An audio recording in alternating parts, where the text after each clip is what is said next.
Good morning everyone. I am thankful to the organizers of OSPCON 2025 for giving me the opportunity. Today my topic is interventions in back pain treatment. What is the current evidence? Nowadays when I'm sitting in the pain clinic and pain patients coming in the clinic with different type of pain syndrome, many patients they will say that I have seen this procedure in the YouTube channel or say in Facebook, so are you doing this? So I think there we should have the answer that no, if that have some evidence, then we will do, and if there is no evidence, then we should not do.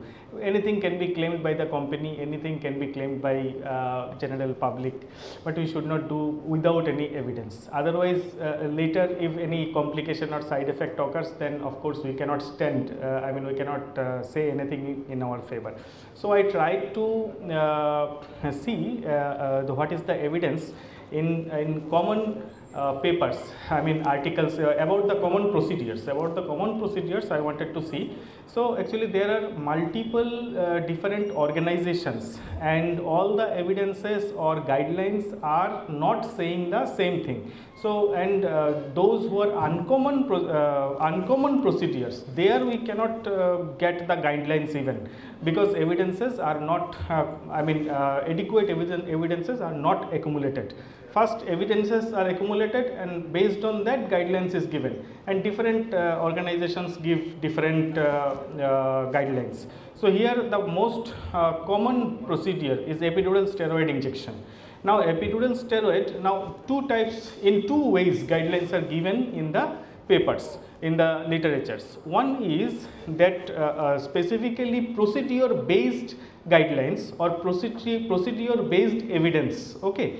Another one is pain syndrome based guidelines or pain syndrome based evidences. Means one pain syndrome can have three treatment procedure or three treatment options, and each option has a different guideline. Whereas it can be that one procedure in three diagnoses it has been used. So some advices or some guidelines are procedure based, procedure oriented, and some guidelines are disease oriented. Okay. So anyway, here I have written about the epidural steroid injections. So this is procedure based guidelines. So I have checked multiple guidelines forming bodies. So what I found is, so only this epidural, here when we are talking about the epidural steroid, we are talking about interlaminar, we are talking about transforaminal, and even the caudal epidural steroid also. So strong evidence for short term pain relief 2 to 12 weeks in acute radiculopathy, and this is supported by many RCTs and systemic reviews. And next one is moderate evidence for functional improvement, limited evidence for long term benefit beyond 6 months, and this is best in disc herniation more than spinal stenosis. We all know that in spinal stenosis, in where neurogenic claudication we see, there the treatment procedure, this epidural steroid, we may apply, but it doesn't give very good relief. So that is what here also it is supported by the evidence that it has better treatment effect when it is a radiculopathy. Transforaminal approach is always better than interlaminar for radicular pain relief. So this evidence shows this. Then lower one, this part is actually by the this part is lower part. This is the evidence produced by WIP, World Institute of Pain. So they have talked about like lumbosacral radicular pain. So moderate evidence is there, and their guidelines or recommendation has a weak recommendation.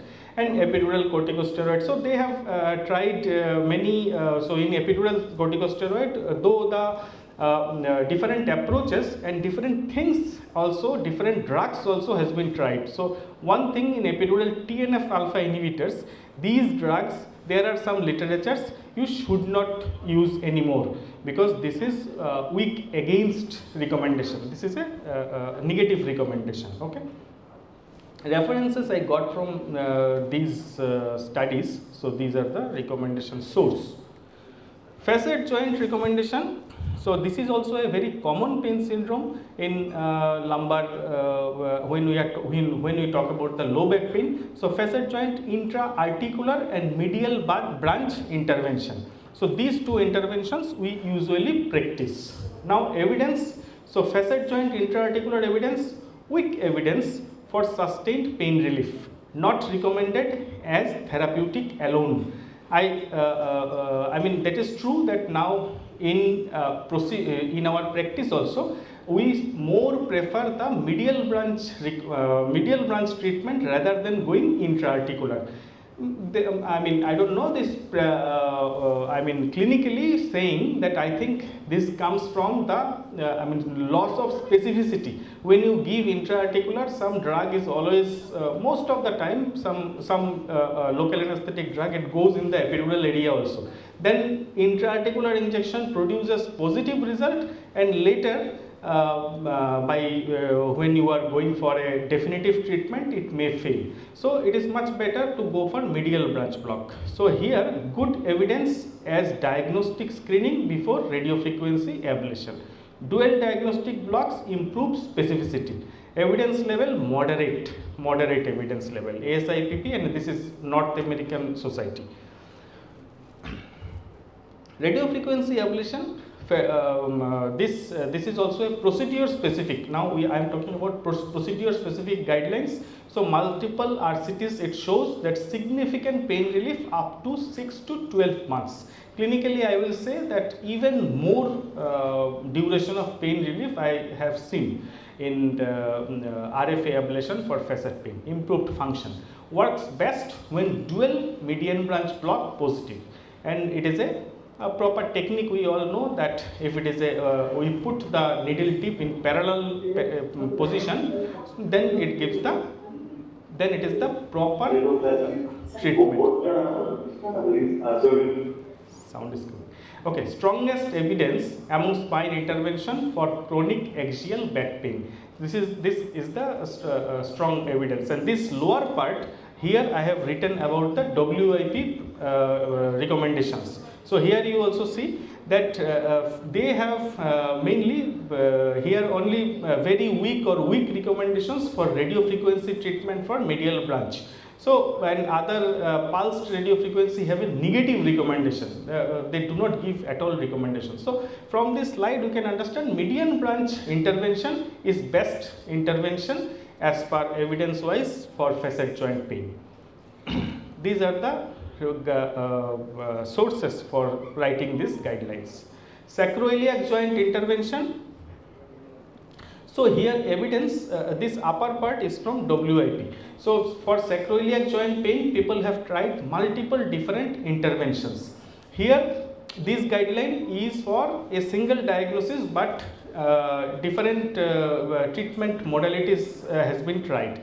So here you can see that some treatments like say radiofrequency treatment by simplicity, earlier it used to come as for doing RF, this is weak, I mean moderate against, we should not go for it. So mainly it is intra-articular corticosteroid injection 1B plus. So we can use this treatment as a best for the best result. Okay. And so evidence SIHA is the sacroiliac joint is source of pain in 15 to 25% of chronic low back pain. Steroid injection moderate evidence for short term relief. RFA for lateral branches, so growing evidence, but relief for 6 to 12 months, useful when conservative therapy fails. So as I told you, straight cut guidelines is not there everywhere in literature. So if we try, straight guidelines are not there. Cooled radiofrequency of lateral branches are tried and moderate evidence is there. Actually SI joint, we cannot target the nerve supply of the complete SI joint. We can target only the posterior nerve supply from sciatic nerve articular branches. Anterior side we cannot do. That's why in this procedure we cannot expect that someone will have 100% pain relief. Okay, so references I have found it from these literatures. Failed back surgery syndrome, as you understand, this is not at all a diagnosis. This is a umbrella diagnosis, multiple things are there, but within that also some guidelines are there. Failed back surgery syndrome can be for different reason, but still some guidelines like WIP evidence from 2018, they have given guidelines in this way. Then adhesiolysis, epiduroscopy, spinal cord stimulation. So here you can understand that spinal cord stimulation is the best option. And of course, in failed back surgery means after operation has been done, then also pain remains. And as far as guidelines is there, when the remaining pain also has a radicular component, then only spinal cord stimulation is the best option. Okay, other adhesiolysis and all, actually they gives only 6 months of relief, not more than that. So, percutaneous adhesiolysis, this one by Res catheter, balloon nucleoplasty. So, there are different indications like epidural fibrosis and chronic radiculopathy not responding to epidural steroid injection. We cannot do in India everything because we do not have the widely available these things. So, multiple RCTs show superior outcome over standard ESI, good evidence of again 6 to 12 months of relief. So, spinal cord stimulation, this is always in failed back surgery syndrome, chronic neuropathy, pain and radiculopathy. Remember, this is the best whenever every option fails. Then you have to go, this spinal cord stimulation is the only option. In India, we do not have multiple type of option. Among spinal cord stimulation also, I cannot go for burst stimulation or say high frequency stimulation. We have only limited modalities of spinal cord stimulator available, but in them it has the best evidence, okay, functional improvement, even reduced opioid use. So these are the references for these guidelines. Vertebroplasty, Kyphoplasty, here this evidence, there are multiple papers used to come. Just few years back there was 2 papers from Kelman and Kelmes and Bachbinder.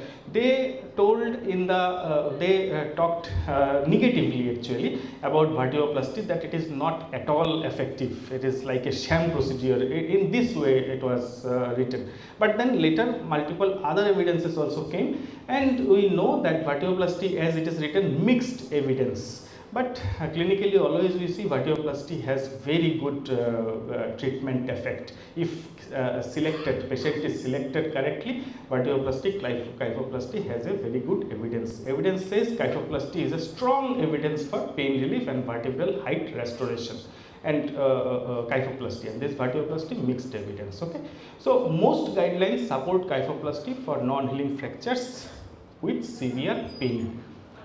Regenerative medicine, people have tried, but at present evidence is we cannot go to a final evidence. PRP has low to moderate evidence for discogenic pain. Stem cell therapy evidence still experimental and should be offered only research or selected cases. People have tried these things in the intradiscal for treatment. References I got from these areas. So limitations of evidence we understand, then it is heterogeneous, technique variability, and placebo effect also affects the evidence recommendations.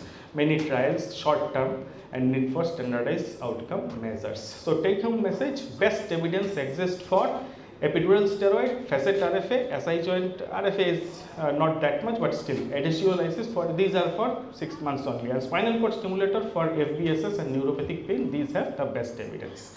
Okay, thank you.